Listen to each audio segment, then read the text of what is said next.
Guy Manuel de Homem Christo et Thomas Bangalter, à peine 40 ans à eux deux, font de la musique ensemble depuis leurs 15 ans.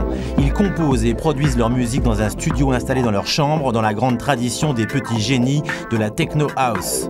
Ameutés par la persistante rumeur anglaise, les grandes maisons de disques françaises les courtisent depuis plusieurs mois, avec le chéquier à la main. Les Daft Punk ne cèdent pas pour l'instant, bien décidés à dicter leurs règles et à garder le contrôle. Maintenant, on arrive à une époque où l'industrie musicale, elle est ouverte à tous. Il faut que tout le monde se lance là-dedans, parce qu'on a trop eu l'habitude d'avoir des produits finis de merde qui nous cassent les couilles, mais pas pour longtemps. La production des Daft Punk est riche et complexe, répartie entre les remixes et les morceaux fabriqués sous différents pseudos pour mieux brouiller les pistes. Une musique qui peut aller du cool presque jazzy à la house très funky, jusqu'à la techno la plus violente à la limite du décervelage.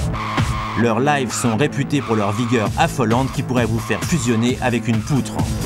Thomas Bangalter vient de lancer rouler son propre mini-label, petit tirage mais distribution mondiale. Attention, les jeunes loups français de la techno sont redoutables. À partir du moment où on avait donc un petit home studio, bon, le premier disque c'est moi qui l'ai fait, donc j'ai enregistré les morceaux dans mon studio, dans notre studio. Après je les ai fait graver à Londres, dans des bons studios de gravure, je les ai fait presser en France, j'ai fait imprimer des pochettes et je les vends à des distributeurs en France qui après les dispatchent à des distributeurs à l'étranger, qui les dispatchent à des distributeurs et après on peut retrouver des disques dans le monde entier.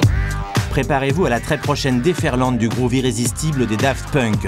S'ils restent indépendants et jusqu'au boutiste, ces nouveaux punks seront sans doute finalement beaucoup moins timbrés que leurs prédécesseurs.